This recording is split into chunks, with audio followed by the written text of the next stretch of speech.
And welcome, ladies and gentlemen, to GeekWatch, a subsidiary of the Monastery, the open bar of the internet, the world's greatest shit show, and the place where we, the good brothers and sisters of this most holy of temples, seek enlightenment through the drunkest, craziest, and most batshit ways possible.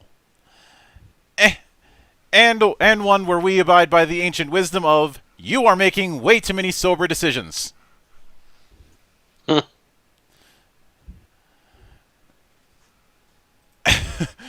I am your one and only gaming monk, better known as Mildra, and with me I have 1, 2, 3, 4 good brothers. Ha ha ha ha ha. We have the frostiest man in the south, the king of memes, and the man who is not hee-hoing, although he's probably laughing at New Orleans. Good brother Akira.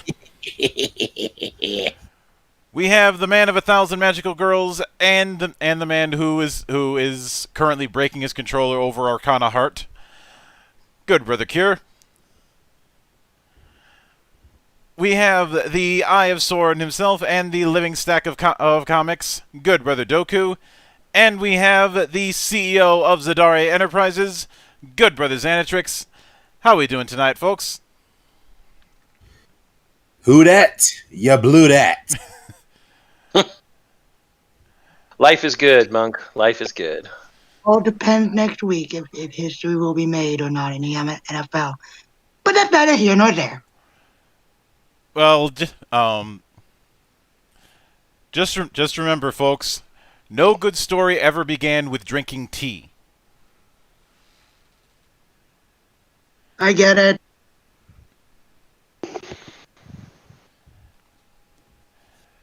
Or actually, here's a better version of it. To drinking, because no great story started with someone eating a salad. I heard drinking, that means cheers.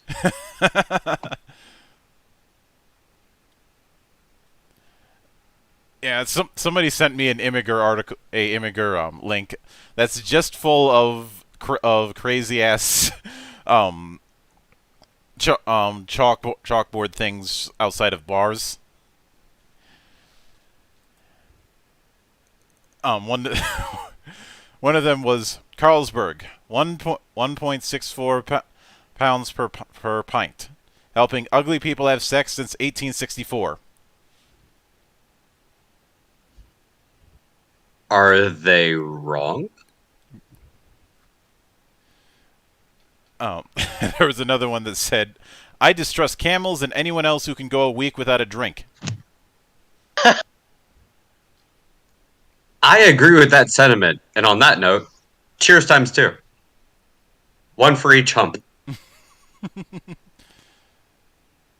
Some dromedaries only have one hump, you discriminatory asshole. Yeah, that means they haven't matured yet. Or they're slacking. Or they haven't gone far, they haven't leveled up enough. Or they have a kager. Yeah, why not all of the above? Yeah. Drink for the slackers. And the immature. Yeah. Now we have 3.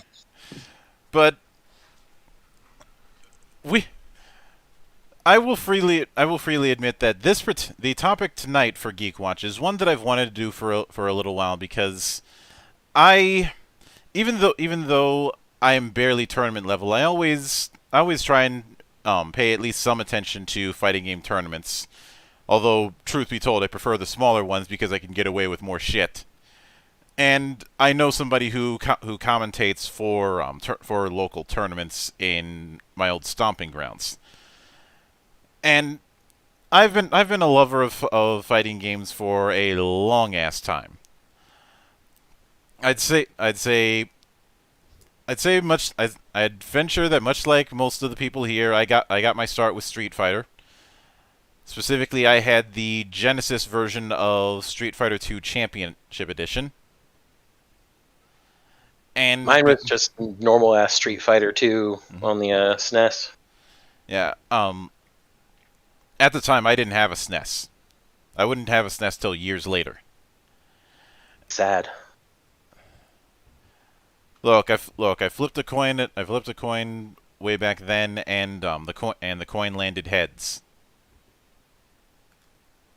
which means there's probably an alternate universe where I had a SNES for many years of my life. But even with that, of course, I've seen fighting game tournaments come and go in different forms. But the current state of the fighting game community has been a very interesting one, because I think I can speak for most of you on this. For the longest time, it was Street Fighter holding up the presence of the FGC. Like, all roads led to Street Fighter in one form or another. Early on enough, yeah. Especially in the era of the many Street Fighter 3 versions. Mm-hmm. Even if I think Street Fighter 3 is a little bit overrated. You have the Beast to blame for that. Yeah, and Mr. No is saying, does Jump Force count? No, that's a party fighter. That's a different story. It never counts. It's just like Smash doesn't count because it's also a party fighter. Well, the other reason Smash doesn't count is because Nintendo can't seem to figure out how to do fucking netcode. And when other people are able to figure out how to do fucking netcode, Nintendo decides to throw the ban hammer.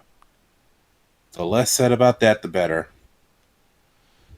And it's like, Nintendo, take a hint. People wouldn't be resorting to emulators if you could actually fix your shit. Dolphins are nice. Well, except if you're playing Echo, then dolphins are mean. No, the dolphin is still nice. Everything else is mean, including the aliens. Fuck those guys. And it's not. I don't have anything against Jump Force. I do want to make that clear, but there is a clear dividing line between party fighters and the like. And Doctor No, now you're just throwing names, and obviously we don't have the time to go through every fighter, old and new. That's not the point here. And to be quite honest, when it comes to Injustice, that's a glorified party fighter as well, because nobody's buying Injustice for the mechanics.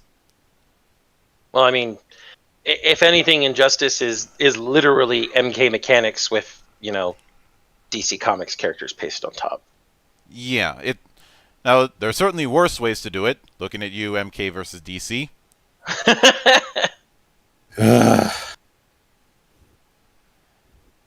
And I'll have some things to say about Mortal Kombat later, but I'm getting off track. Time to get back on the rails, folks.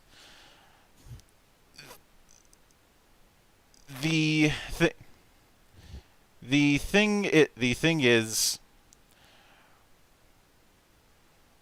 when it comes to the fighting game scene, like I said, for a while, it was primarily all roads lead to Street Fighter, but since Street Fighter decided to not necessarily shit the bed, but not perform up to standards with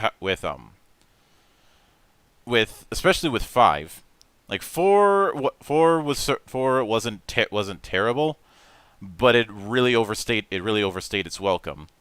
And I'd say the signs that there was a problem really started to occur with the crossover experiment. Street Fighter cross Tekken. Oh God, not.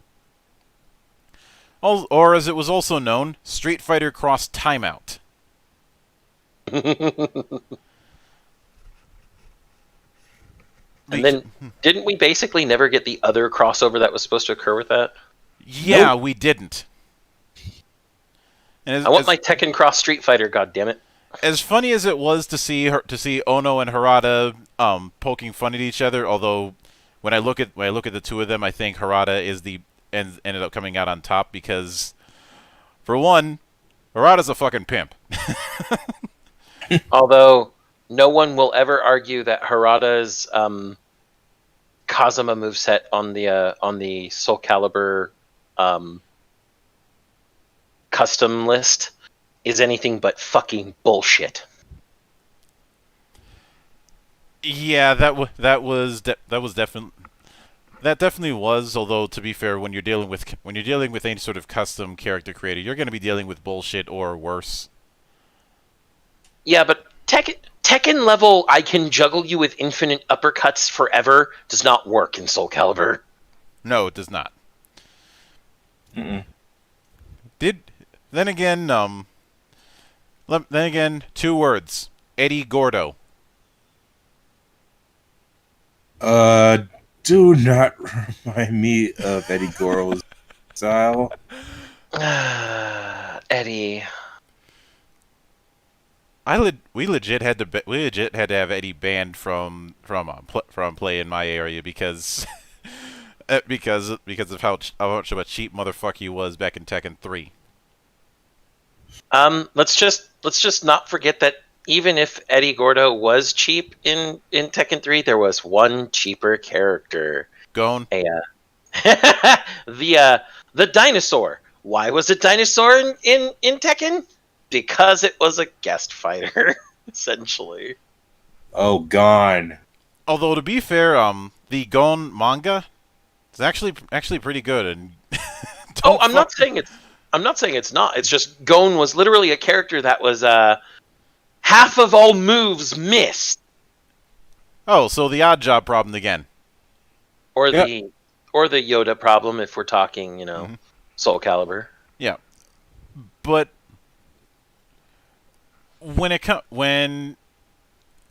now I see them talking in the comments about MK being banned in Japan. I don't know if MK is banned, but but there's no way that MK would get a foothold in Japan simply because of the the competition is way too entrenched.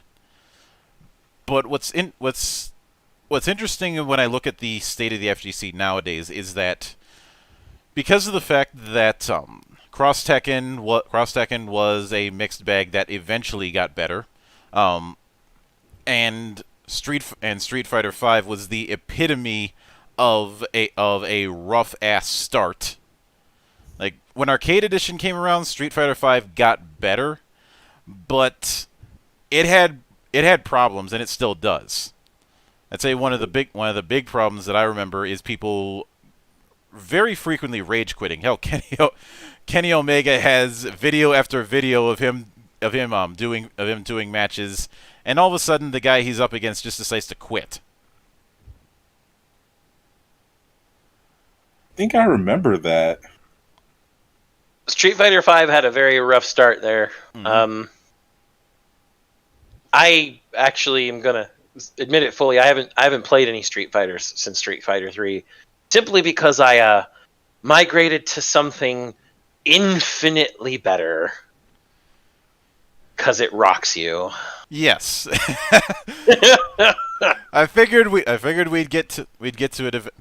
We'll get to it eventually, but let me set the stage a little bit further. Now, obviously, you've got the 3D end pretty much well covered these days by Namco through Tekken and Soul Calibur. Yep. Now, granted, Soul Calibur 5 was a bit of a mess, but 6 is definitely not a mess. And when it comes to the 2D end of things, of course you've got KOF, you've got plenty of indies, you've got the rise of what's being referred to as the anime fighter as its own subgenre, which of course is being spearheaded by Arc System Works. That brings us to Guilty Gear, which, to be fair, the original Guilty Gear was a mess. I don't think Guilty Gear really came into its own until X. I can agree with that, mostly because of the fact that Guilty Gear, the original, I think debuted on the Game Boy Advance. No. I remember I played it most on the Game Boy Advance, then I'll say that. The original Guilty Gear was first on the PS1. Okay. I don't think I ever got the PS1 version. Yeah. I didn't even know there was a Game Boy Advance port of it, because, I'll be honest, I have a bad history with the idea of handhelds and fighting games. Oh, I guess that might have been the Guilty Gear X Advance version. Never mind. My introduction was Guilty Gear X for Game Boy Advance. Huh. Mm-hmm. Did I ever play the original Guilty Gear? I don't know. A lot of people didn't, and there's fair reason for that, because it certainly had its look down, and that look would be further refined, but it was very unbalanced. Yes. I do remember that criticism. And I think I may have played it a little bit on one of my buddy's PlayStations. But I remember we just went to Guilty Gear X and, played something even what certainly better. helped when it came to X was the fact that was able to piggyback on the blow up popularity at the time of the Dreamcast, which is how most people I knew had played it. Yeah. Dreamcast was how I first played X on a major console. Yeah. And then things, and even to this day, that's Guilty Gear's particular style is one that I don't think everybody's really tried to delve into, because now it's very clear that the series takes a lot of inspiration from Samurai Showdown, but at the same time, it's not going as high damage as Showdown is. And it's certainly not going as slow. But the mix of doing this whole science fantasy approach with a lot of metal references, to the point where the vast majority of characters have some sort of musical reference, least of which being Soul Bad Guy on the screen, which of course you've got a bit of Freddie Mercury, and you've got a few others. You've got a whole lot of Queen, to the point where Soul's hobby is listening to Queen. Yep. And of course, Soul's original destroy move was Napalm Death, which is a British grindcore band. Yep. Daisuke Ishiwatari loves just about everything to do with rock and metal and all the genres that splintered off from it. Mm-hmm. So all his characters are based off of that. Yeah. And I'd say the only I know a lot of people will make remarks about JoJo and its musical references, but as far as I'm concerned, my introduction to the idea of having musical references in video games or storytelling was the 1-2 punch of Guilty Gear and Bastard. I would still say, just even further than that, while the characters and stands of JoJo are named and somewhat based off of musical references, the characters in Guilty Gear are way more based off of their references. It's a matter of quality. A matter of, well, would you say quality and quantity? Well, I mean, JoJo has a large quantity just because it's been around so long. Mm-hmm. I would say that the quality of the references made with each character is basically at a more, I wouldn't say better, but more distilled. They've taken the essences of their references and baked them into the character a little further than what JoJo does with its references. Mm-hmm. Now, when it comes to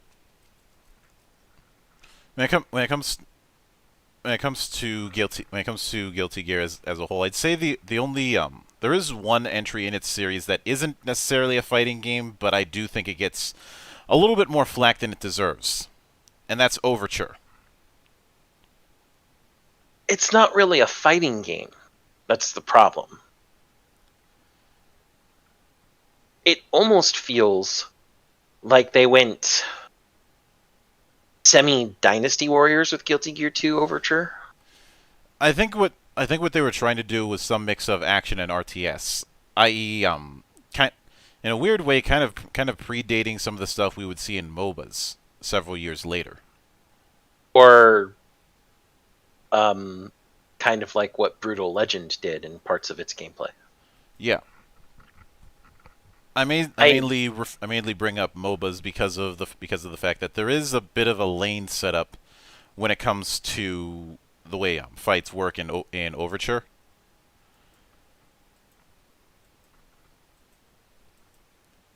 And for what it's worth, it's where we got at least a look at certain things that had been hinted at for a long time in the storyline. But even with that, there is one other high insanity sort of 2D fighter that we need to talk about. So let's revisit Pain. Do we have to? Yes. It's like dealing with a Band-Aid. You grip it and rip it. This is like ripping off a limb, asshole.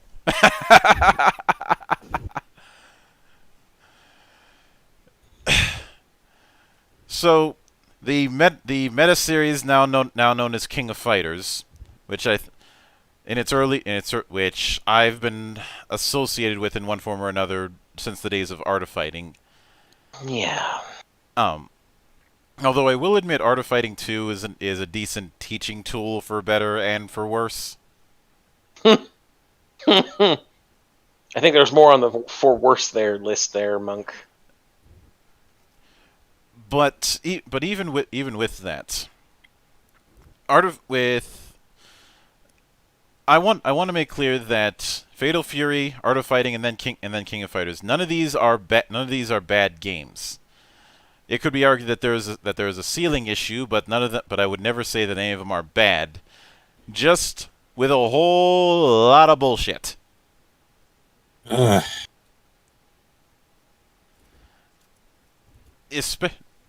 And I've always had a 50-50 relationship with the whole fixation on tag-based mechanics in some fighters.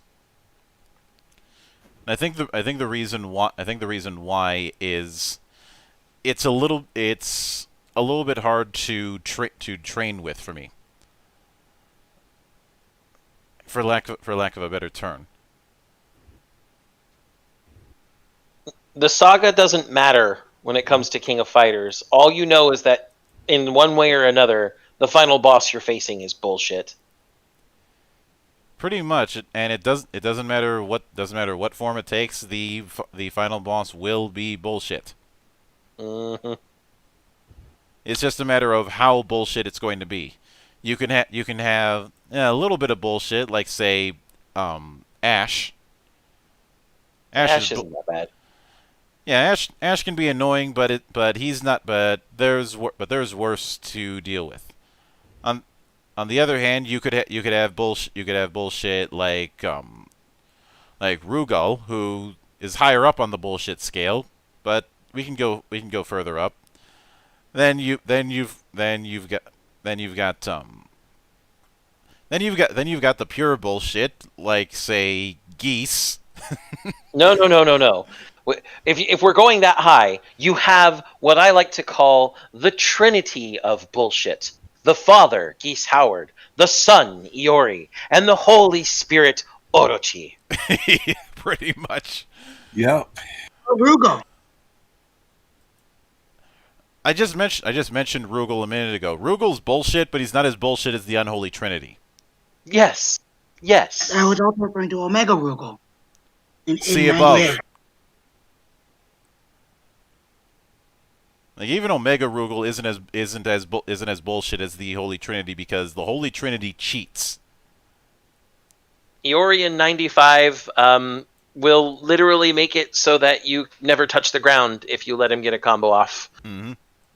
Geese and Art of Fighting 2, well, we better left unsaid. And Orochi is based off of Yamato no Orochi, the legendary 8-headed serpent mountain yokai, literally the size of a mountain, that took a god to kill it. And he just has all the powers, so fuck you. He has all the powers, so fuck you. That's Orochi.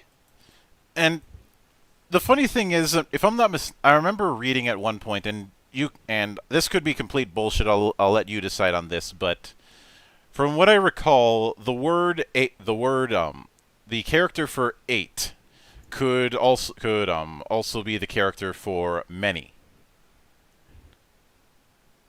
Those two characters are very similar, so it could be that Orochi had more than just 8 heads. I believe that there is some merit to that. I think they share a radical, but that would be more suited towards someone who actually studies yokai in depth for a living. Folklore specialists from Todai or something. Mm-hmm. But even with that, Orochi can cert. And I know that there's the whole that in Colosseum there was Mizuchi, which was supposed to be a clone of Orochi, because that was during that time when SNK had a hard-on for clone characters. Still not as bad. And again, Mizuchi is bullshit, but there are tiers of bullshit. In fact, I'm pretty sure someone would make a bullshit tier.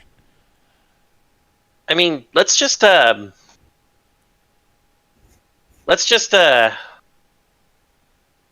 a small overview of what Orochi has canonically. Mm-hmm. Telepathy, telekinesis, translocation, possession, energy projectile manipulation, energy pillar manipulation, light manipulation, regeneration, the power to destroy souls, pyrokinesis, electrokinesis, geokinesis, aerokinesis, superhuman strength, the ability to cut anything with his arms, essentially, or, well, cut anything with some sort of slashing aura. Mm-hmm. Arms that turn into snakes! And then, of course, the ability to transfer into the body of any of its followers using its incarnation abilities. Orochi is bullshit. So much pain. So much pain it killed your audio. Yeah. I will freely admit that even with the bullshit, the height of SNK hard will still be Art of Fighting 2. Geese Howard, yeah. Not just Geese, but just everybody when playing against AI in Art of Fighting 2. Yeah.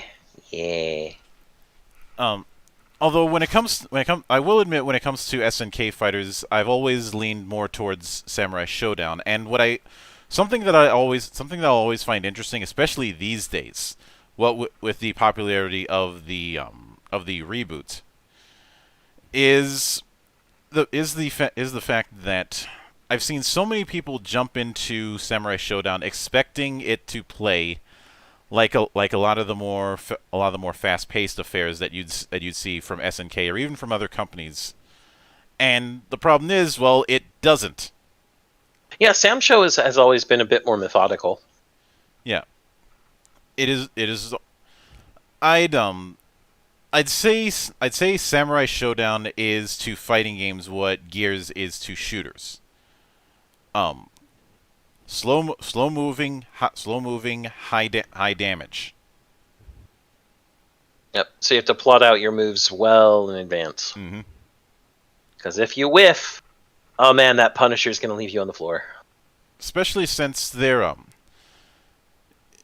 it's been a while since some of the previous entries, but as I recall, a lot of them didn't have a whole lot of options for canceling. Yeah, that was usually reserved for like the one or two quote unquote quicker characters. Mm-hmm. I actually think Nakoruru had like one cancelable thing. As opposed to, if you look at something like Guilty Gear, where everybody can cancel. False Roman cancels. Mm-hmm. And well, not everybody is cancel heavy in say Street Fighter or King of Fighters, but a good chunk of people are. Well, I don't see a lot of canceling even happening in ARC games unless it's extremely high level play, like to the point of you are going to the head of Evo. Yeah. And but even although to be fair, I will admit that part of the reason I was able to adapt to something like Samurai Showdown so easily is because of a 3D fighter that I played a lot that everybody in my group couldn't figure out, and that was Bushido Blade. I loved Bushido Blade. Oh man, I always played the guy with the Nodachi because you could throw it. Yeah, that was always the most bullshit move to all my friends too. Every time they would always end up pulling the same tactic. Bum rush like a madman, and then act surprised when they lose their head.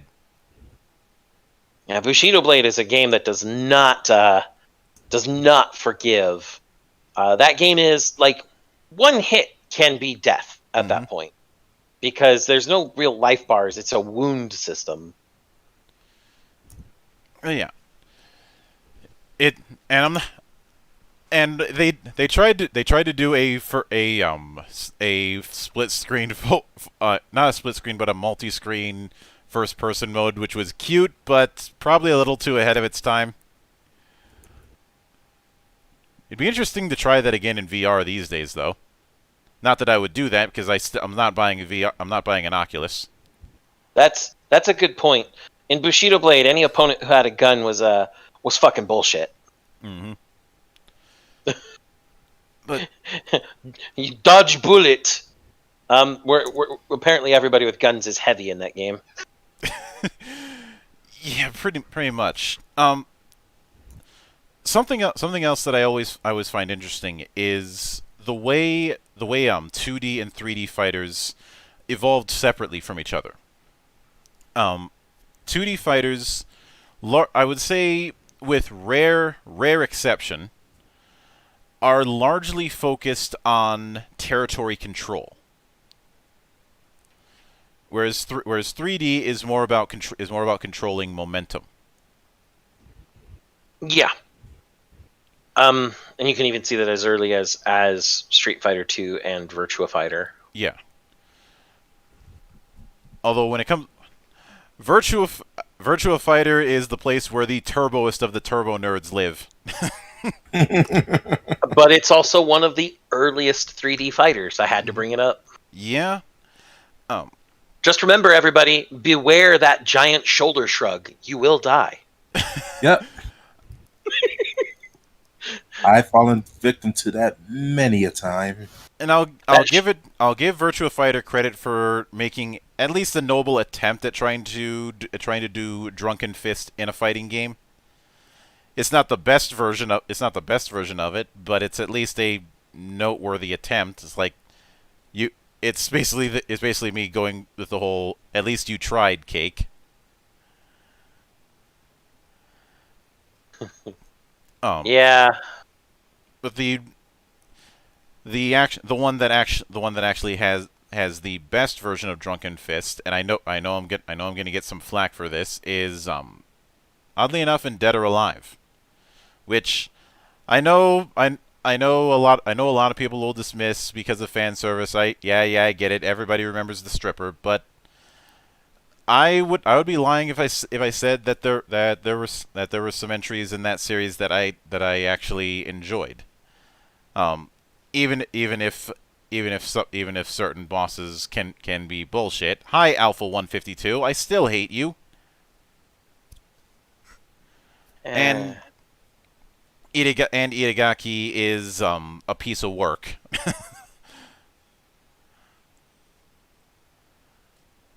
That's putting it lightly. You're giving him a little credit there. I remember when we talked about him earlier. Yeah, well, your words were much more scathing. Yeah. Now Neptune says, wasn't Virtua Fighter 1 that tried to keep the martial arts styles like their world counterparts? I think that was advertised as such, but they tried. They actually did try. Remember that Akira Yuki does use Bajikon, or Bajichan, I should say. Known in Japan as Hakyoken. Yeah. And that's why I said, beware the shoulder shrug of doom. Akira Yuki's little rolling... I forget what that name is called, what the name of that move is, but he hits them with his shoulder in the end, and you die. Which is why it's always the height of hilarity to me when people look at it, look at Akira and claim that he's just a poor man's Ryu. He doesn't even use the same like his fighting style is entirely different. I don't know why anybody would say that. He's not using. Oh, I've got short black hair and a red headband. I'm Ryu. What? Fuck. You know, at the very least, you can make that argument with Ryo Sakazaki.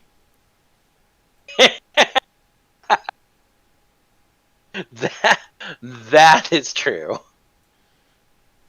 I mean, it's not a very strong argument, and you got to squint at it sideways, but you can make it.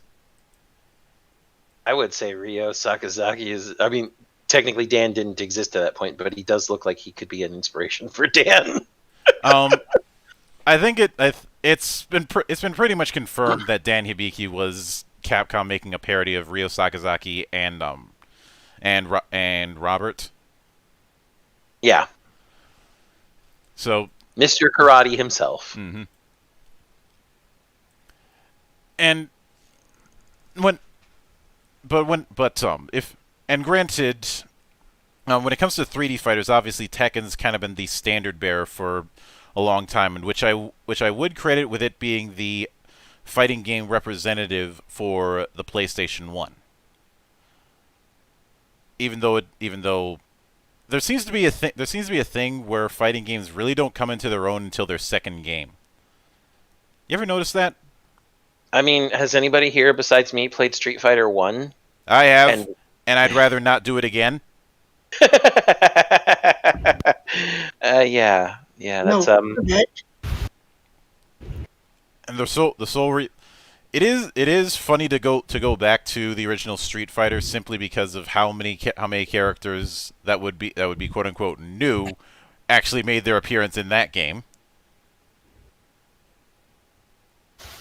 And I think it's also common knowledge that the director of that went on to SNK, and the rest is history. But it's easy to pick on it, but I have a bit of a soft spot for since obviously there was no precedent for this kind of thing. I mean, what was the closest thing to a proper fighting game before that? Some of the Joust. Joust. Joust? That's what you're going with? It's the closest thing I can think of. I think there was one. I remember that there was one, I think, karate game on the NES. But again, real damn slim pickings. But the big reason nobody remembers the original Street Fighter, or as it was called in some ports, Fighting Street, is because of how damn precise the controls were. Then again, let's not forget that the whole idea of a combo system was an accident. A glitch, yeah.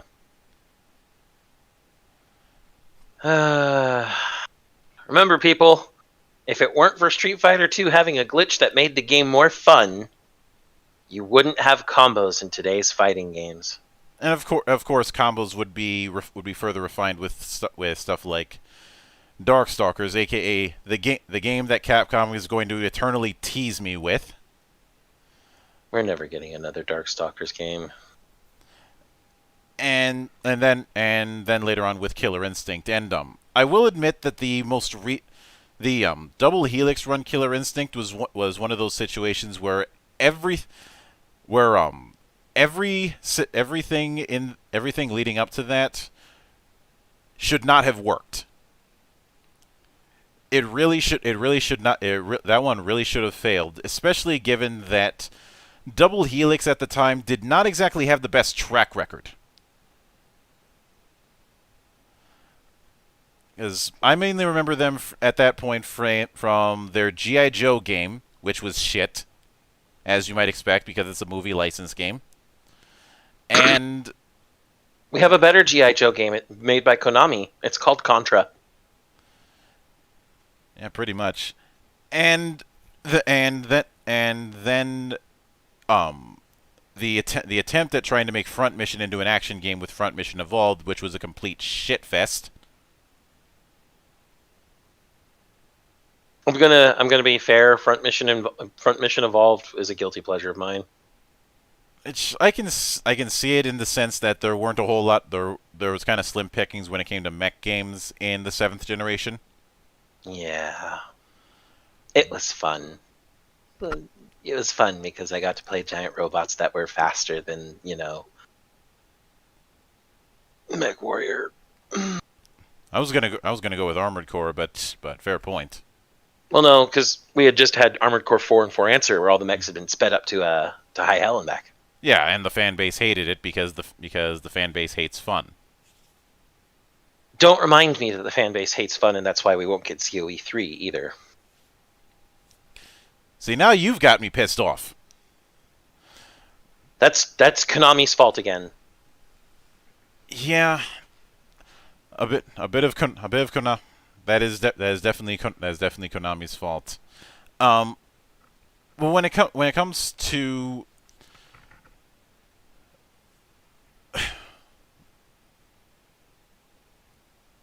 Neptune's going giant robots wrecking stuff and fighting each other. What's not to love? Double Helix was a bit in over their heads, and they knew it. Because keep in mind, this was during that time when everybody was trying to do the whole Appeal to the West initiative, which didn't work. But with Killer Instinct, that one it had a rough go at first, but it ended up slowly churning itself better and better. And while there's been silence for a little while, I get the feeling that it's going to get some form of sequel sometime down the line. I just don't know what form that's going to take. I have a hard time believing that Microsoft is just going to try and abandon it, especially given how they are trying really hard to put forth more of a game effort instead of a multimedia effort when it comes to the Series X. At least that's the view that I'm seeing right now. But I realize that throughout this I've been picking on Capcom quite a bit, largely because it's well deserved, because they made a lot of mistakes in the 7th generation, and when you make a lot of mistakes like that and you lose your spot on the crown, someone else is gonna take it. Which brings me to the MVC story. Marvel vs. Capcom 2 and 3 were both pretty good, even if Virgil was fucking overpowered in MVC 3. Virgil is overpowered wherever he appears, man. It's just a fact of life. Then again, it's not like MVC 2 was all that balanced, because here's how you win at MVC 2. Step 1, pick Storm. Step 2, pick Sentinel. Step 3. There is no Step 3. No, there is. Pick Magneto. Oh yeah, Step 3, pick Magneto. Step 4, you've won. There is no Step 4. Yep. That's what made Marvel 2 so fun. It was so... The SMS team, Storm, Magneto, Sentinel.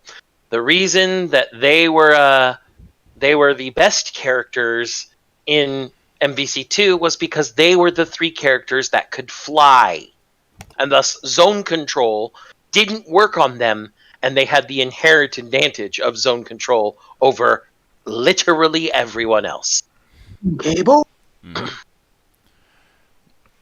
And Yes, over cable even. Yeah. Yeah. No, SMS was. You look at the official, quote unquote official tier lists for MVC2. Storm, Magneto, Sentinel are rated triple S. There are no double S's, no single S's. It goes from triple S down to A.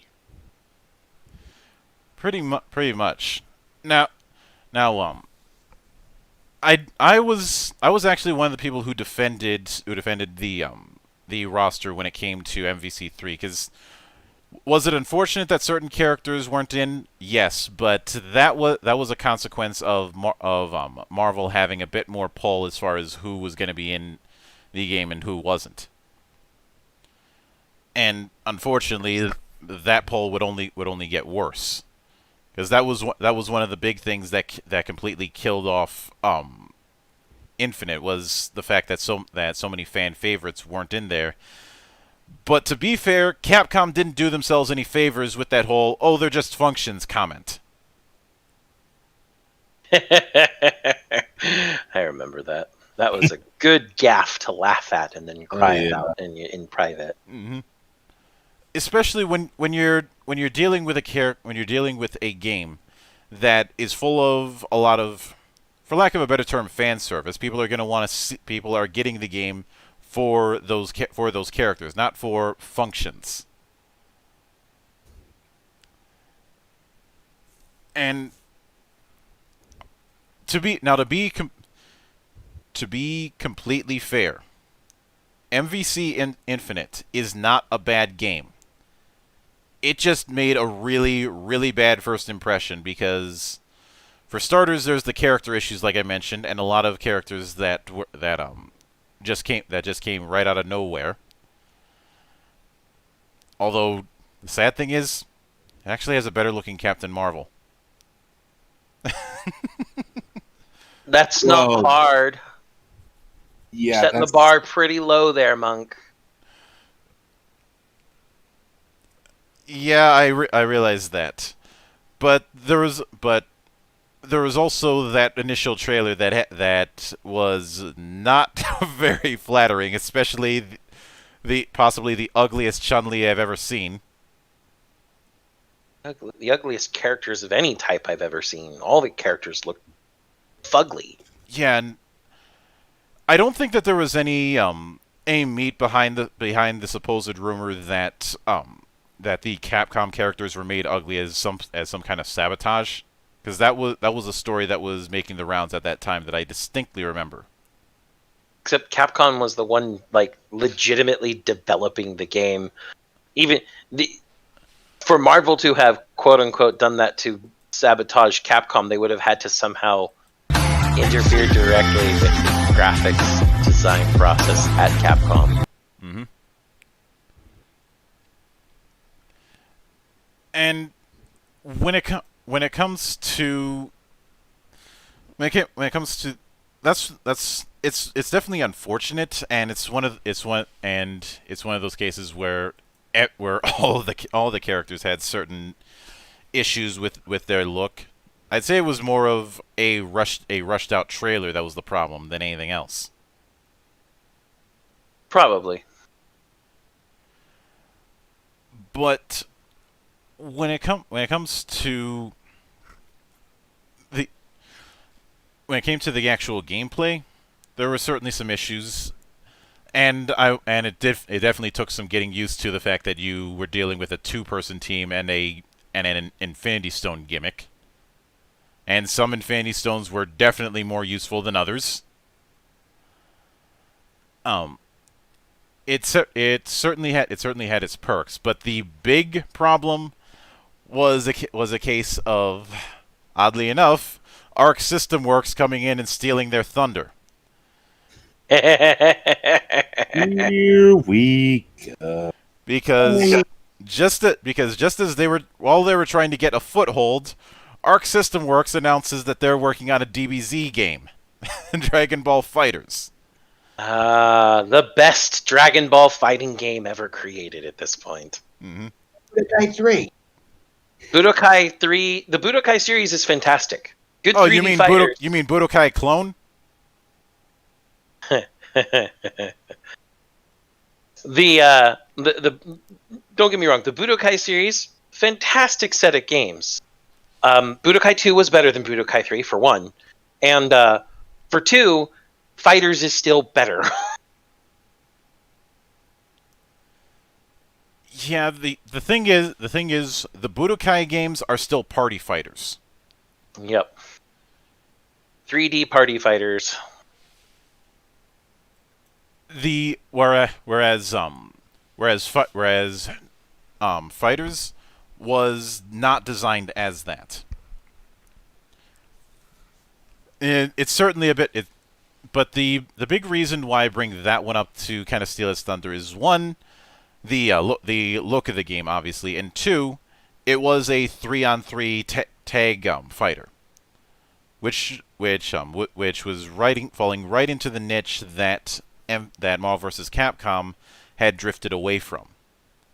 And then the third one that really cemented the deal, though, is the fact that it's a Dragon Ball Z game. Let's not lie. That name, that cast, everybody wanting to play as their favorite characters from Dragon Ball Z and now Dragon Ball Super, beating the ever living hell out of each other, recreating scenes, their favorite scenes and their favorite fights from the show. There was no way Marvel vs. Capcom Infinite was going to stand up to just the name recognition alone. It didn't exactly hurt that Toriyama decided to come out of the ether to help pen the story mode for the game. That's right. Oh yeah, by the way, our story's written by Toriyama. That right there probably got the last few people who are like, it's a Dragon Ball fighting game, but lots of Dragon Ball fighting games have been pretty disappointing. And then, oh yeah, by the way, stories by Toriyama. Here's my money. Why isn't it going through my screen? Take my money. At that point, when I saw the announcement, I knew that this was going to be something to keep an eye on, simply because of the fact that Arc System Works up to this point had gone from a small company that was in the middle of the pissing match between Sega and Sammy to a juggernaut. Yep, Arc System Works became its own juggernaut with the recognition of the Guilty Gear series, and then their transfer over to BlazBlue. Mm-hmm. And then again, they did all those other side fighters. They did the Persona fighting games. They did Cross Tag Battle, which is a cross between a bunch of their own fighting games. Still salty about the DLC on that one. You would be. Yeah. You've never heard of Sammy? That's probably typical, considering that the only people who may have heard of Sammy were the people playing Guilty Gear X when it came out. And a few other games like 7 Samurai 20XX. 7 Samurai 20XX was great. Wait a minute, hold on. Did Sammy also do what I think they did? Didn't they publish on a night, if I remember correctly? No. No, I was referring to Arc System. No. Arc System Works handled the Under Night series. And Try that one day. when it came, but in Arc System Works early days, they were their publisher was Sammy. And then Sammy got acquired by Sega, and for a while they merged as Sega Sammy. Sega Sammy Holdings. Mm-hmm. And then the Sammy part of it got dropped, and there was a pissing match between the two parties that lasted for a few years. In fact, for a long time the theory was the reason why there was a huge gap between Guilty Gear games was because Sammy was acting as a giant elephant in the room. Which is more Sega's fault than Sammy's, in my opinion. I think it's one of those cases where there's shit in everybody's yard. Yeah. And at this point, Sammy focuses mostly on the pachinko side of things. Mm-hmm. which means I don't have to give a shit. Anymore. But let's be honest. We could probably do a 2-year class on the amount of dumb decisions that Sega has done in their life. We won't get into that. We won't get into that. That's a different topic for a different day. Mm-hmm. And if you're thinking of bringing up bringing up that game, no. I don't need to go for the low-hanging fruit. I don't need to know, do I? No, you already know. You just don't want to admit it. Akira knows. He just doesn't want to say it. No,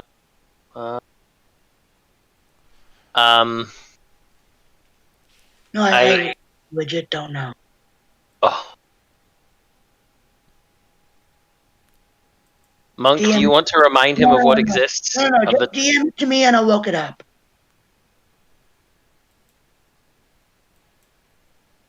Give me a second. I will give you guys one hint in the council, and that's all you're getting. I'm not gonna say no. Like I said, too easy, low-hanging fruit. Sega property? Yeah, no. The answer is no. You are going to get. If I have to, I will run down all the versions of no I know in multiple different languages, sir. Is one of them Klingon? No, I don't actually know any Klingon. Please tell me one of them isn't Elvish. Ironically, I only know real languages from Earth. Figured I would know more. It makes sense. But even with that, there's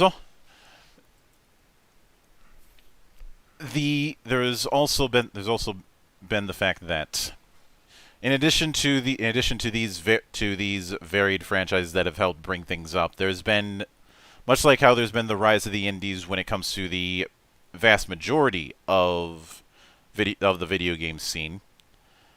That also has applied to fighting games as well, and there's been a few of note. Of course, one of them is Skullgirls. Even if Ron Z is a complete and utter asshole. Although I will say that that I have no hope. Or not no hope, but no optimism for the company made of X Lab Zero employees, when they did that whole thing of saying we're gonna be community owned and all that. And I'm like, yeah, but you need somebody to run the ship. Yep.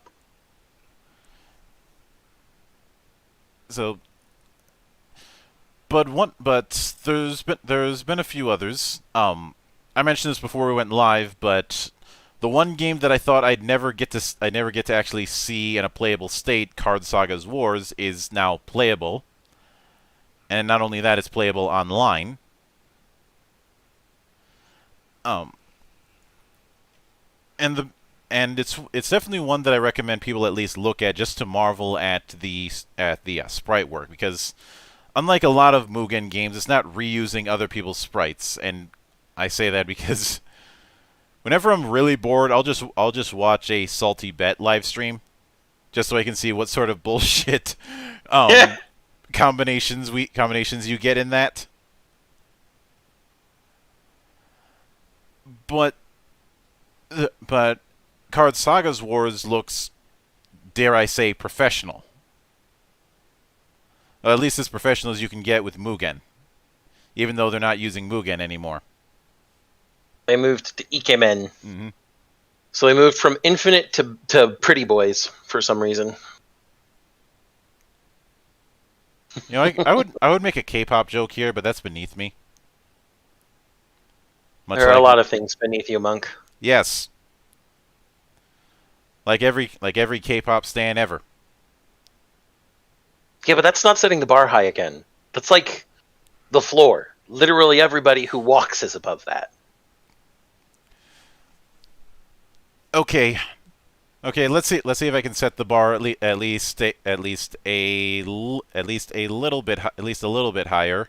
Um and go with people who unironically play Artifact. Okay. Yeah. Okay. Okay. You've set the bar at short people's knees. We're good. All right, just making sure I could balance out the universe, you know? A little bit. Hard to do when you're as tall as we are. Yeah. One there are a few other interesting entries when it comes to indie fighters that I do feel are worth discussing, especially since I could see some of them getting a bit more of a tournament setup. Also because I'm tempted to bring up Dissidia, but I still consider Dissidia to be somewhat of a party fighter. It's not so much a party fighter as it is an action RPG in fighting arenas. Mm-hmm. Now, Dissidia Arcade or Dissidia NT is much more fighting game-ish, but still a party fighter. Although then again, that was co-developed by Team Ninja, so there's that. Yep. But I'm tempted to bring up the fact that Dynasty Warriors 1 was actually a fighting game. Nobody but you and I remembers Dynasty Warriors 1. That's because Dynasty Warriors' entire identity is as a horde fighter. Mm-hmm. If I remember correctly, wasn't that to a competition for Soul Edge that later became Soul Calibur? No, that was Soul Blade. Soul Blade in arcades, I believe, and then Soul Blade on console, Soul Edge in arcades, or was it the other way around? Well, the reason why they couldn't use the Soul Edge name was because Tim Langdell is a fucking idiot. Oh yeah. Since he decided to do the whole, if you have Edge in your name, I'm going to sue you, because only I can do that. And then he picked a fight with EA. And EA was the good guy in that situation. Yep. A funny thought about that in my head, but I'll put it somewhere else. Mm-hmm.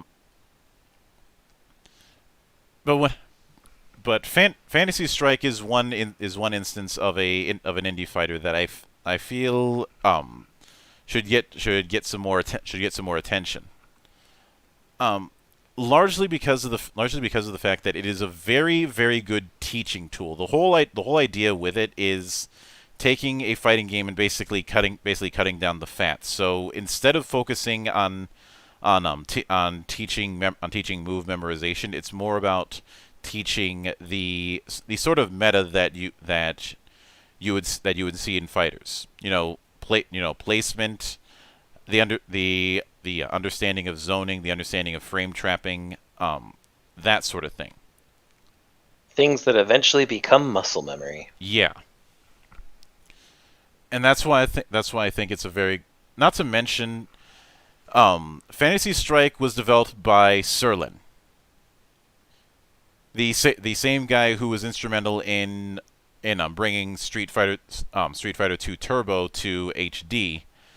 As well as the guy behind two very good board and card games that are heavily influenced by fighting games. Those being Yomi and Puzzle Strike. Oh yeah, and Flash Duel, all of which use his Fantasy Strike setting. And he's written a book about his experiences called Play to Win. But more important than all of that, Fantasy Strike uses what I think should be mandatory these days when it comes to fighting game development, and that is Ggpo netcode. Yes. Yes. Yes. that is a Texas size 10-4 there. Largely because, and I'd imagine that you're gonna see a lot. You're gonna see a lot more companies do overhauls when it comes to their netcode. We already saw that a bit with some companies, like the fact that Arc System Works and SNK have gone back and done redos of their old fighters, so that people can actually play them online. Most notably, that's been done with I think they recently did it with King of Fighters 2002 and Guilty Gear Accent Core. Yeah. 2002 Ultimate Match. It's going to go by now.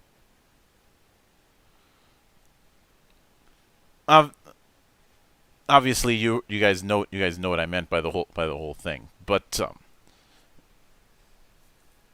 you're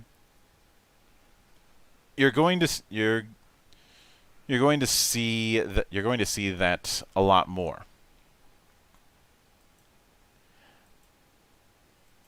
Now with some of them, unfortunately, I don't think you're going to see it, simply because somebody's acting stupid, like the reason why something like MVC Origins probably isn't coming outside of the PS3 hell that it's in. Not to disparage the PS3, but not everybody still has theirs.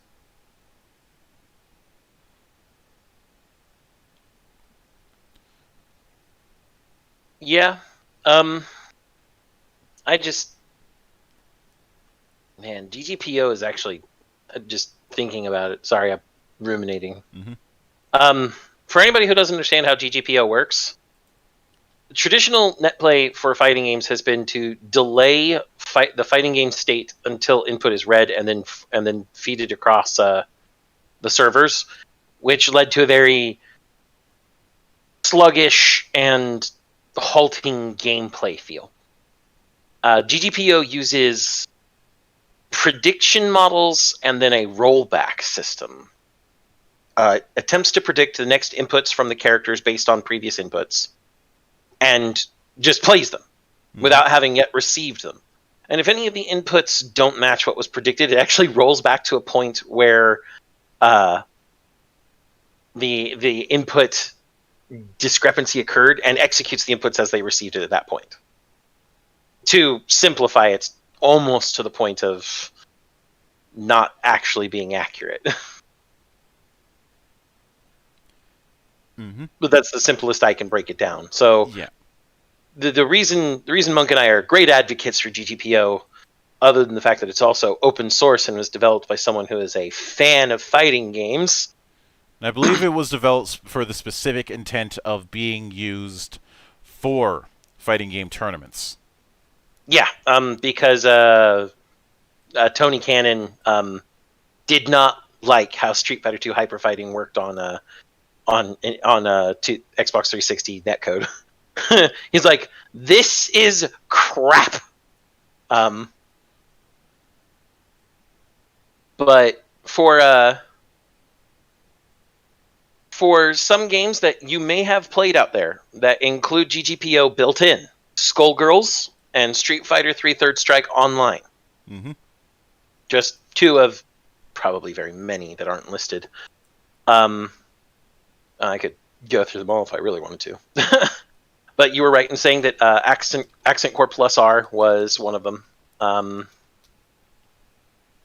Ironically, there are also games that aren't fighting games that use it for the same reason. That it's good for that online alignment between people playing. Yeah. Now, there are other games that don't use GGPO specifically, but do use a form of this same prediction and rollback networking that are that we've even talked about here. Samsho, the new Samsho 5 special, uses rollback networking. The Power Rangers Battle for the Grid video game. Fun game, by the way. Really fun game. Uses rollback networking. Tekken 7 uses rollback networking. So ultimately, this is starting to see a rise in everything fighting, and even in some games that are not fighting. And Now- so we. Although I do have to ask this question: given how it's being used in non-fighting games, could you see something like GGPO be used for shooters? Absolutely. I think one genre that I have one genre that I have a hard time seeing GGPO being used for is any sort of RTS or any sort of MOBA. Yeah, because that rollback would make a lot of people feel cheated in RTSs and MOBAs. Well, there's that, and there's the fact that there's too many moving parts. Not so much when it comes to MOBAs, but when it comes to a full-on RTS, like say Iron Harvest. Yeah. No, I can see what you're saying there. Mm-hmm. Or even In fact, this is the point where I have to retroactively kick myself, because when I had the devs from Amber on, I should have asked them what sort of netcoding they're going to be using, because I know that they're planning on doing multiplayer. Like their goal with Amber is basically to snatch up all of the people who were disgruntled from Warcraft 3. Also known as Warcraft 3 Refunded. Oh man, they really should not have removed the classic version from the Blizzard launcher when they put out Reforged. That was a terrible move on their part. Although I will give them this for that whole thing. Thank you for giving me one more line in my long list of justifications when it comes and counter arguments when it comes to people making the piracy complaint. Heh.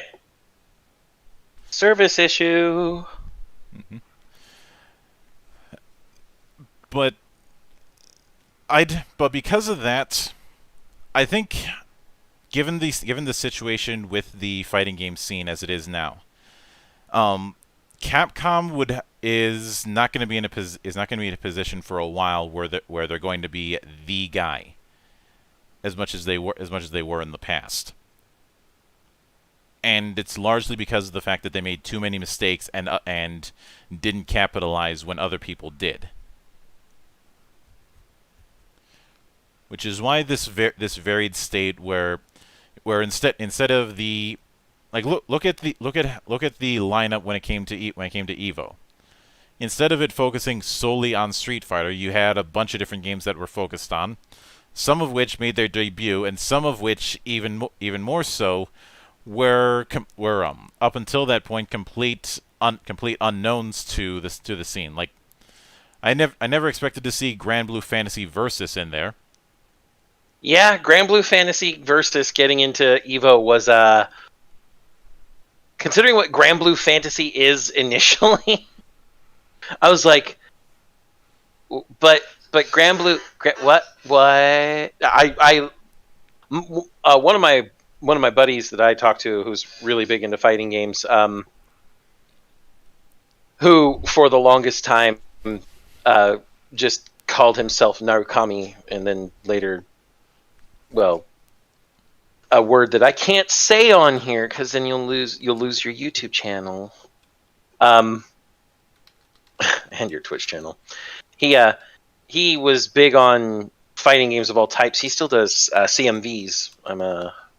I'm sub to him on that. He saw the Grand Blue Fantasy Versus and was just like, nah, this can't be real. I'm like, bruh, it totally is. And it's just amazing that this game made it to Evo of all things. Mm-hmm. It must be. I'm going to be honest. It has to be. It's probably designed pretty well then. Well, Grand Blue Fantasy Versus is an Arc Sys game. Okay, there we go. That's why. Everybody knows that at this point. I didn't know that Arc Sys had been on it. Okay, I had to almost know no And research other than of course I would know. Of course I would know it, given the amount of insane research I do. Yep. So just so everybody knows, if Arc System Works is the one developing your fighting game, the fighting game is going to have at least some small amount of quality. Mm-hmm.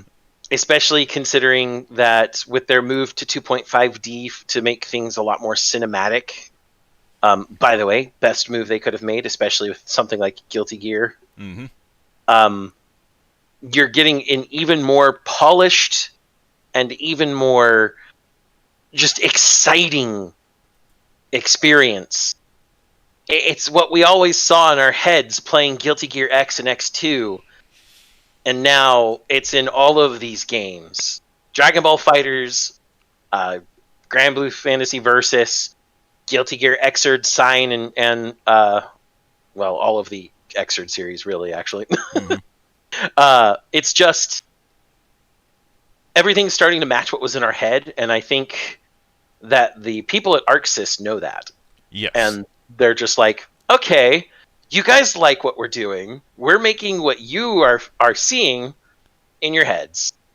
If we continue doing that and making, good fighting games with some pretty good balance, actually. They really learned their lesson after Guilty Gear 1. Balance has actually been very good in most of their fighting games. Obviously, in some games like Dragon Ball FighterZ, there are going to be balance issues just with some characters' specific movesets until they get a little more testing in. But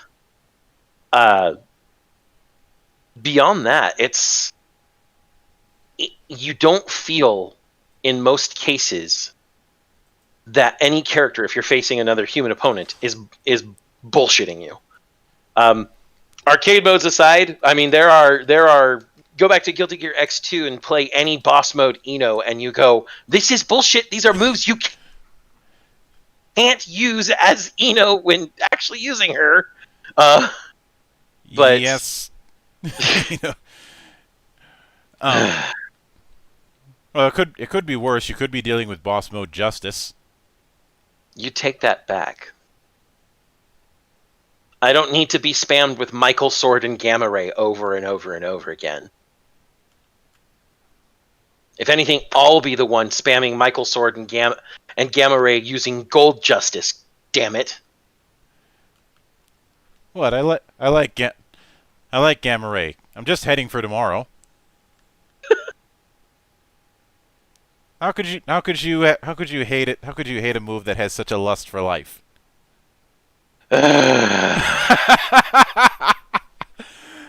You take that. I'm gonna rock you. Okay then. That was the worst joke I've made tonight, and I regret nothing. I know you don't. Look, you can't shame someone who has no shame. It's just like, how do you kill that which has no life? I don't know. Journalists have been trying to kill us for years.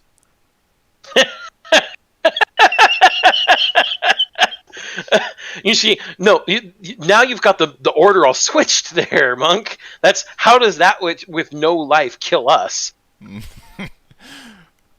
Fair enough. Just remember, people die if they are killed. Yeah, but on that route, you didn't get to cop a heaven's feel. Okay, I deserve that.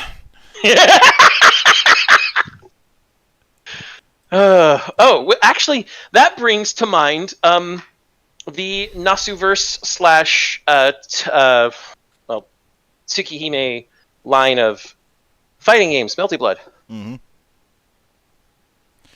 And Isn't that based off of a visual novel, if I remember correctly? yes, a visual novel, and most certainly not an anime.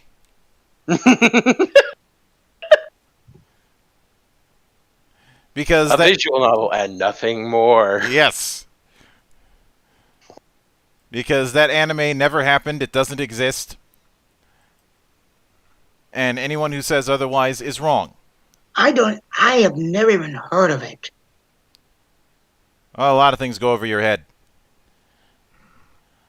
Um, but yes, Melty Blood is based on the Tsukihime visual novel. I hesitate to call it a sequel because time works funny in the Nasuverse, and with all the alternate branches and the like. The Nasuverse has time? What are you talking about? Yeah. Now Neptune asked about War Gods. It exists. I only played it like once, and I wasn't all that impressed because I saw it as, oh hey, Midway's trying to rip themselves off again. They did that a lot. 'Cause I have to remind myself what it is. Oh, okay, yeah. I'll be honest, never played it. I played it once at a demo booth at my LGS. That tagline is terrible. Be careful what you pray for. Yeah. Tagline is That's because you mean a terrible. lot of wrong things. Honestly, between War Gods and Time Killers, I can't hate on either of them too much because those kind of names are 90s as fuck. Oh yeah, they are. But I've dealt with worse. Iron and Blood is still the worst fighting game I've ever had to sit through. You sit through, meaning you didn't play it? I attempted, and I thought, wait, somebody decided to make a fighting game based on AD&D. This is going to go horribly. By Acclaim, yeah, I remember that. And it's not like it. Look, when it comes to, you know how I said I could teach a 4-year class on not 4-year, 2-year class on Sega's mistake. Yeah. I could teach a 4-year class on both Acclaim and Midway's mistakes. Least of which the whole Tombstone advertising incident that Acclaim tried. Just remember, Acclaim died in 2004. Also, the whole thing with BMX XXX. That's a story in and of itself. Okay.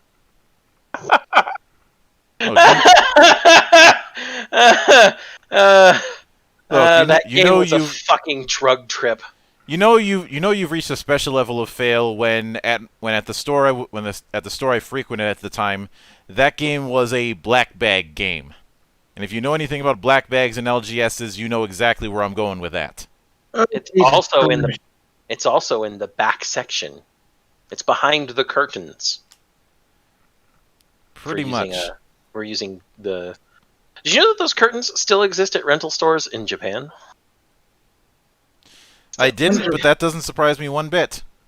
Surprised me either. Like, considering all the crazy stuff we've seen out of Japan over the years, that doesn't even get on my radar, man. Oh, I'm not saying that it was weird. I'm just saying that back section of the shop still exists. Yeah. It's almost tradition now. Mm-hmm. When it came to Melty Blood, while I definitely enjoy it, I think it's one of those games that's going to be hard to come back to because comparatively speaking to the stuff that that's been done in years since, it's very vanilla, very unrefined. Especially when you compare it to the way the indie fighting scene, the Kombat fighting scene developed in Japan in the subsequent years. It's certainly a historical benchmark, and I wouldn't mind seeing a port of Actress again, but I'm not going to cry if it doesn't happen.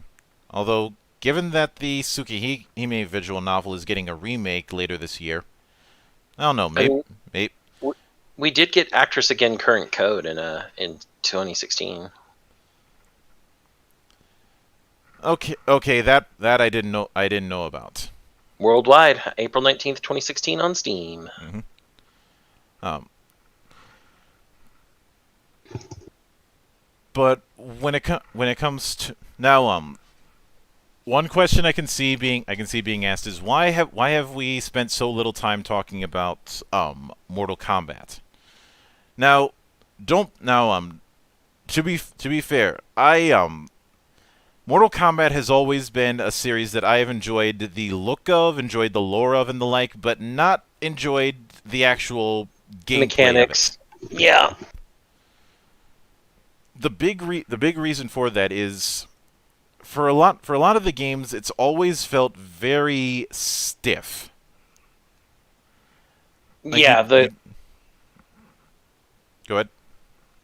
I was gonna say the combos never just flow. You get maybe 4 or 5 hits, and then you have to do some very, very specific positioning to get further than that, and it all just feels very staccato and stilted. And in some of now, granted it did manage to move to 3D a little bit more gracefully than some other games. I'd say the one game that had the hardest time with the whole 3D thing was Street Fighter, because the EX games weren't very good. Blech. That's just why they never did them again. With I'd say with a lot of it, the big problem that I have with something like Mortal Kombat is it relies far too much on gimmickry. Whether that gimmick is first off, they had fatalities. Then we had to have other things like babalities and friendships and Brutalities. brutalities. Normality. Then when it got rebooted with MK9, we had the addition of the X-rays. During the PS2 era, you had things like the breakers and harakiri and create a fatality. And the different styles of combat. The difference, admittedly, the whole different styles thing is something that still fit within the sandbox, so I didn't mind that as much. I will give Mortal Kombat another thing. Mortal Kombat is as you said, I think, or maybe you didn't say this earlier. Maybe I'm mixing things up. But Mortal Kombat also made the transfer into 3D very, very gracefully. Yeah, I did say that. Okay, then I am mixing things up in my brain. But their transfer to 3D, the point I'm getting at here, came with the addition of the weapons, which was an interesting nod. I liked that. And I do think that for a while I had always thought that the stiffness was because of the fact that they were using digitized characters, and they were the only one, and a lot of other franchises that tried the thing, it didn't exactly work. No, it's entirely the mechanics of the game. Yeah, because when they went 3D and when they went better 3D, there was still that stiffness. Yeah, it wasn't as noticeable though because of the 3D movement. You actually could.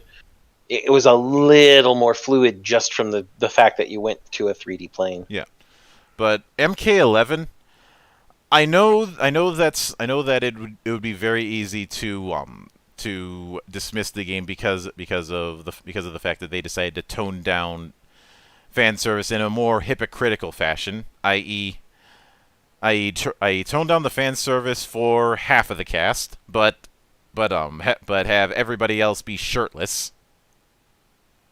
Yeah, that's a fair trade-off. All I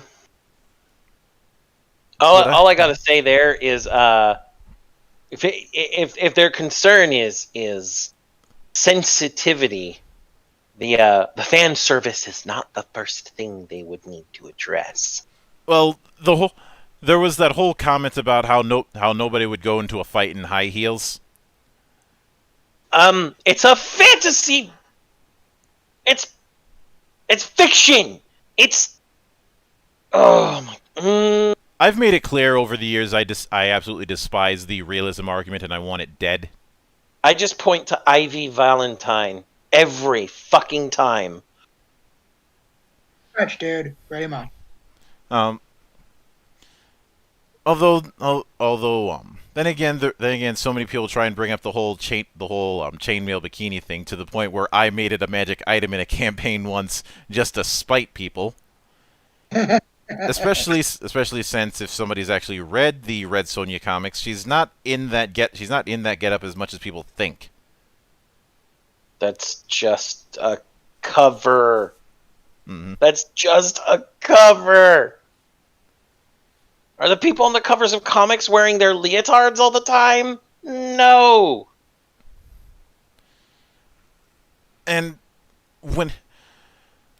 But the big problem that I have with MK11, and this is and I have the numbers to demonstrate this, is the fact that it is not a very interesting game to watch, and when it comes to play, there are issues.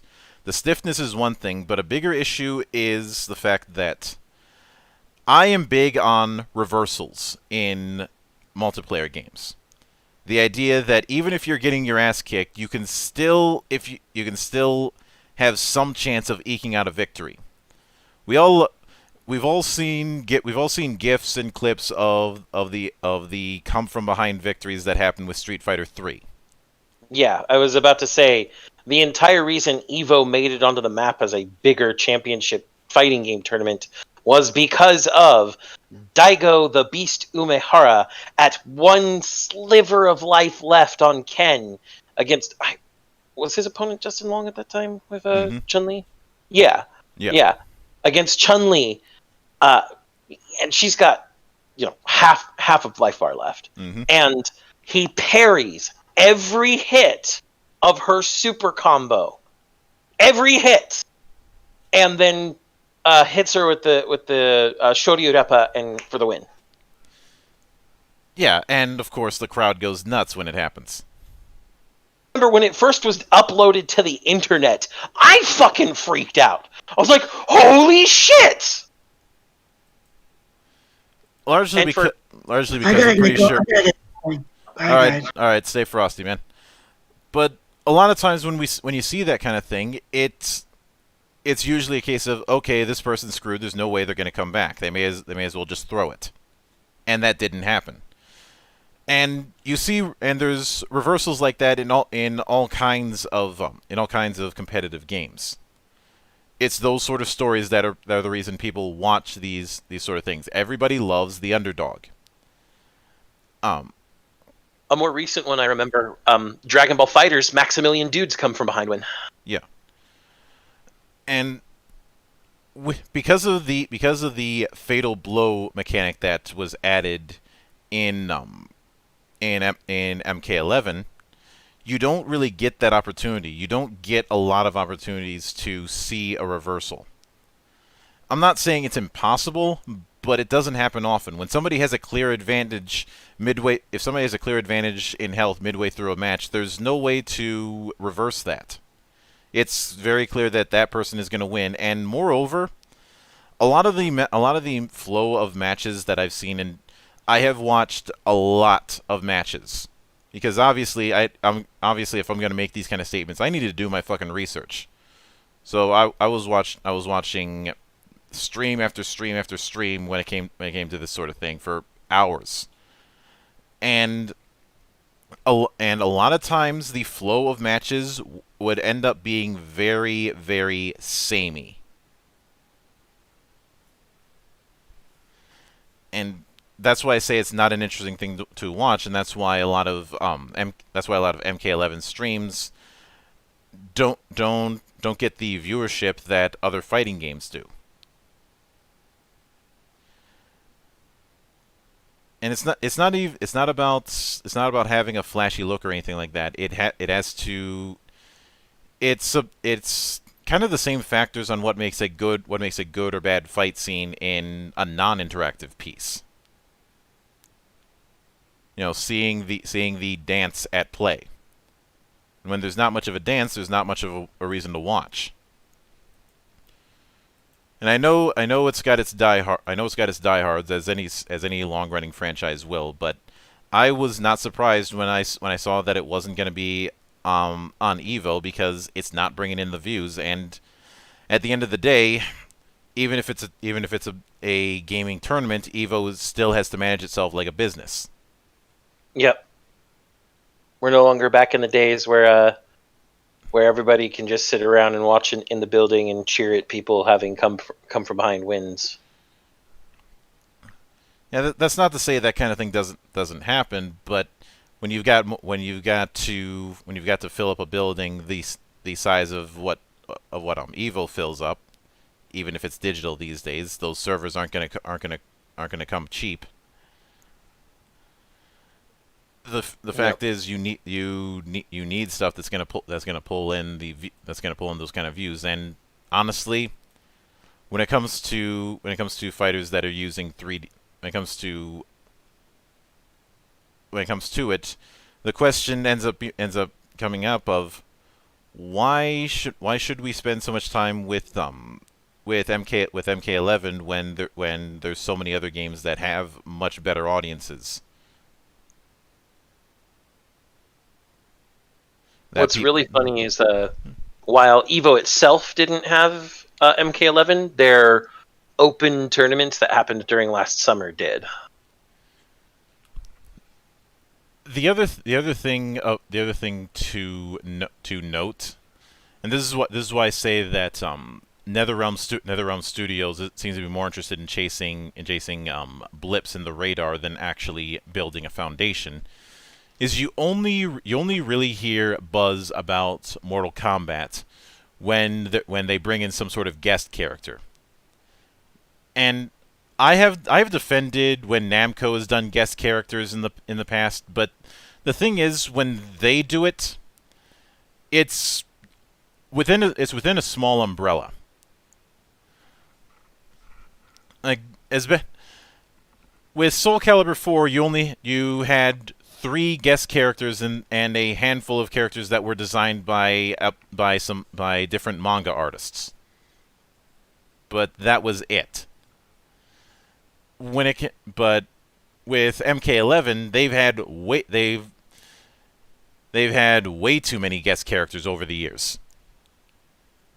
And yeah, it's a nice bit of fan service when you bring in somebody like Rambo, but at the same time, you're doing this to the point where you're just making a series of guest characters instead of making something with a more cohesive identity. Yeah, MKXL, the 10 with all of its add-on goodies, at least had the core, the whole core of what Mortal Kombat is and character designs, and then added the horror film guests. Mm-hmm. Like as bad as bullshit as Gon is, that was only one character. Yep. And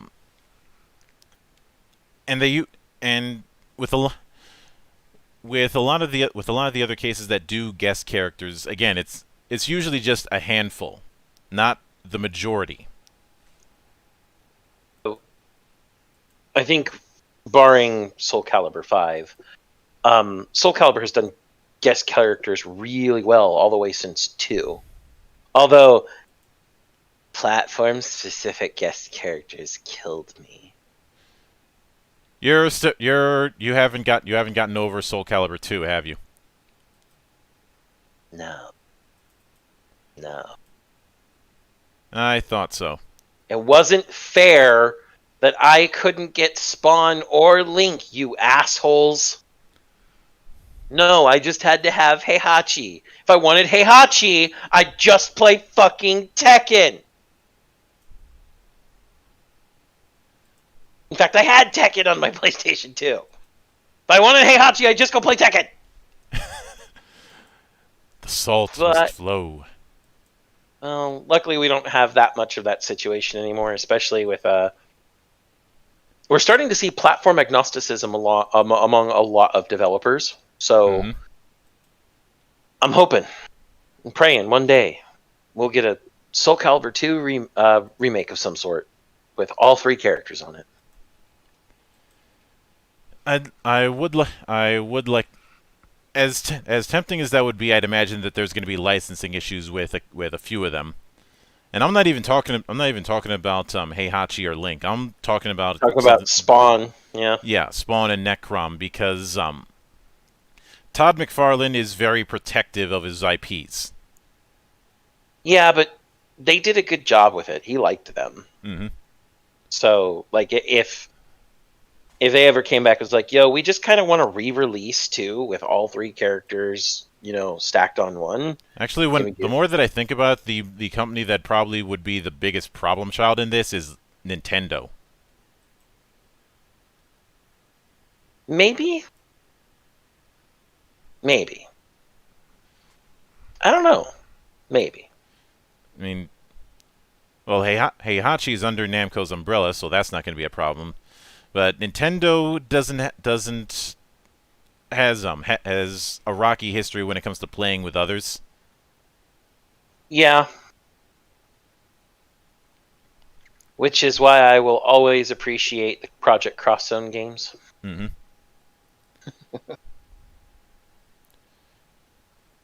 But I guess the biggest takeaway regarding guest characters here, and getting back to Mortal Kombat at that, guest characters, the way they play should fit the way the rest of the game plays. So when you had a guest character like Gon, yeah, he was only one guest character. He most certainly did not fit the way the game played, considering that none of the high attacks could hit him. And that was also the problem with Yoda. Those characters, while few, and thus thankfully few, as most would say, didn't really fit the feel of the game they were in. Whereas if we look at guest characters in Soul Calibur now, Geralt of Rivia for 6, he fits right in. What about 2B?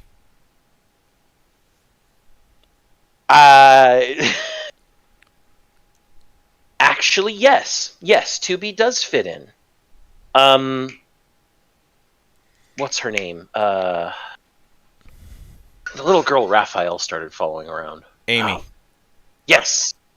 Same general gothic aesthetic. Of course you would, Ball. Of course you would. You're a troll. Gone just for the tailspin and fart. If you were to do that in my house, I would be within my legal rights to punch you in the dick. Oh, I'd just go Eddie Gordo. Eddie Gordo capoeira him. Mm-hmm. Juggle the little dino on the feet. But yeah. I'm loading up the full list of DLC characters that Soul Calibur 6 has had, so I can have something to fall back on. Oh, for whether there are any characters that don't fit, you mean? Well, I'm sure there are. A lot of them are characters that have made appearances in the past. Let's see. Well, they got Haomaru from Sam Show, but I mean that's a fighting character going to another fighting game. The worst that you could say about Haomaru is that he can look a little bit too much like Mitsurugi, but I blame that on both of them drawing from the same inspiration. But I mean, let's be perfectly fair here. Looking at every character, guest character, Geralt, 2B, Haomaru, all of them fit. Because, first of all, Soul Calibur is all about the whole a tale of two swords across time and various eras, blah blah blah blah blah. Geralt fits just because, I mean, look at him. He's medieval fantasy, and half the characters in this game are medieval European fantasy. I mean, hell, we've even got a guy who's technically Egyptian fantasy. Hello, Zasalamel. You're still a cheap motherfucker. Hey, I like Zasalamel. That scythe is fucking wicked.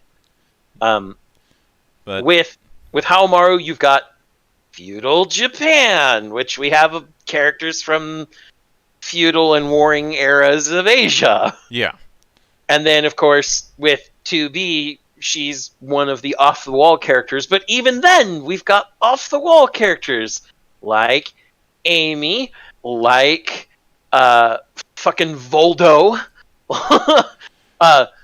Cervantes, and technically Raphael now, even though he's technically not a vampire anymore. He's still a weirdo. Tira, the ring blade girl. mm-hmm. All of these characters are just what I consider the off-the-wall weirdos.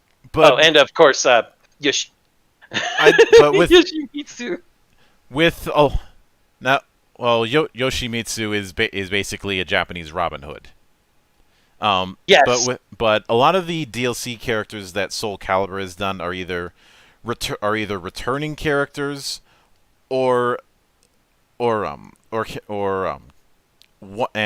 or two and just two true guests. Well, three if you want to count Geralt. The only true guests that have shown up were 2B, Haomaru, and Geralt. Everybody else have made an appearance in a previous entry in the series. Tira, Amy, Cassandra, Hildegard, Setsuka, and Huang. Mm-hmm. Now, granted, Huang hasn't made an appearance in a long ass time, and his current getup is vastly removed from how he played in the past. Yep. Soul Calibur 3 was the last one. Mm-hmm. Whereas, Now at the he time, I looks just saw really weird. At the time, I saw Huang as just a reskin of someone else, but his version in 6 is definitely not that. Largely because he decided to go Gish. Yeah, I love the fact that somehow there's a new timeline because of things and stuff. I think it's the whole new timeline thing. I feel like that's an inbuilt admittance that they kind of wrote themselves into a corner with 5. Oh, they did. Like, I could see what they were trying to go for with this whole passing on to the next generation motif that they had, but it was very clear that that they didn't really know where to go from there, and to be honest, I wouldn't have either. Oh, let's just remember that Zasalamel, being the all-knowing bastard he is, knows about both timelines, and Cassandra knows about both timelines because she's the alternate version of herself who's interacted with her original version. Have I mentioned that time travel is bullshit? Time travel is bullshit, but it's still fucking fun. Yeah, but I think the ultimate takeaway is the fact that there, like we seems to say a lot whenever we discuss any sort of gaming, there is literally no excuse to just stick with one gimmick in the current market.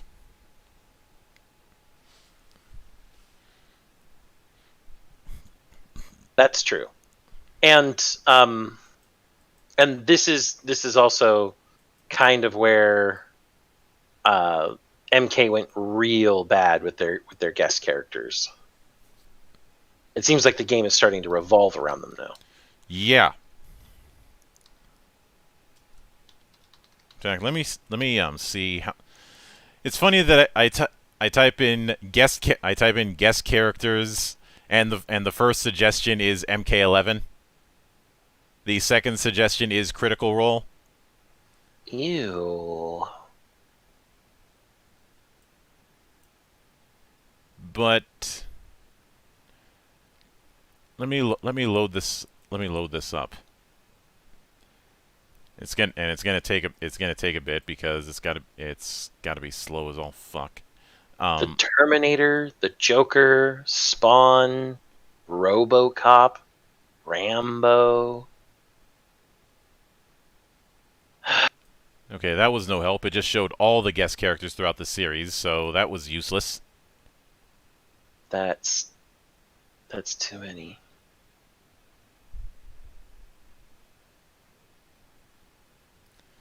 And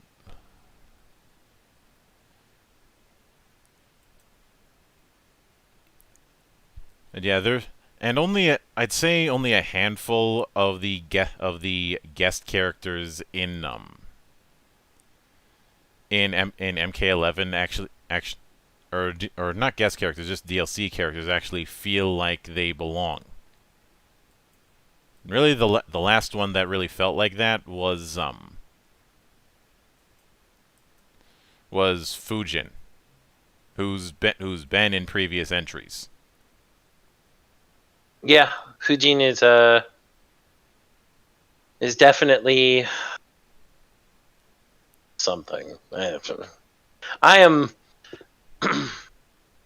I'm basically, when it comes to looking at these DLC characters, I see them adding these DLC characters because they're fan favorites rather than that they fit. Shang Tsung, as fun as he is, and the fact that they got what's his name? I gotta look it up. Yeah, getting back but even as nice as it is to get back the actors for certain characters, it doesn't dissuade from my point. Yeah, it doesn't fit. It's less a matter of fitting and more a matter of chasing gimmicks. Yeah. It's just that this gimmick happens to be fan service. Yep. But Hiroyuki Tagawa, that guy, got his likeness and his voice, which was nice because he actually was a really threatening Shang Tsung in the 1995 movie. But yes, the gimmick here is fan service. Shao Kahn, he's dead by this point in the story. Killed by Kuatal Khan. Mm-hmm. Shang Tsung, dead. Killed Nightwolf. Sindel. All these people are people who are dead or corpse puppets under what's his name? I should note that the way Sindel was treated when she was announced really pissed me off. Oh yeah. Sindel has always had a history of being kind of an anti-villain, like being a good person just in a situation where she has to become a villain. But when they brought her for 11, they decided to just go, oh no, she's totally a villain and a complete power couple with Shang Tsung. Not Shang Tsung, but with Shao Kahn. And I was like, no, that's not how this works. You can't then when they got called out for the matter, they decided to go with the whole threats. It's like, you kicked the fucking hornet's nest. You don't kick a hornet's nest and then act surprised that you get stung. Yep. The whole retcon is just bullshit. Mm-hmm. But it's like, oh no, I really was a covetous bitch the entire time. But even with all that, if there's any takeaway I want to give, it's the fact that, hey, if you're dissatisfied with something like MK, there's alternatives. There are always alternatives, and there is no excuse these days to just stick with what's comfortable. And hell, when the Muse finally comes back and I actually can stream again, I might stream something like Blade Symphony or Rivals of Aether. Even if in the latter case it's just an excuse to dick around with Steam Workshop. Yeah.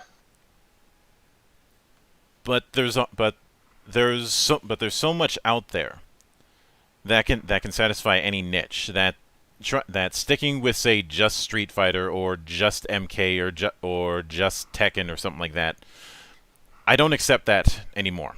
I accepted it in the days when there wasn't much of an internet to go around, but not anymore. And I think that's as good of a caveat as any to, or not a caveat, a coda to end on. Now, I will note one thing. I am going to be busy as fuck for the next week. Yep. Because the next day the only day for the remainder of January that I'm not doing an interview is the 26th. And I get the feeling that day is going to get filled up by something eventually. Tomorrow I'm going to be talking with Airland Games. Tuesday I'm talking with Porthos. Wednesday, our old buddy Bryant St. Clair King. Thursday, the speaker, i.e. the guy who's handling the Destiny TRPG. Well, unofficial TRPG, I should clarify. Friday, Scott Oles is coming back.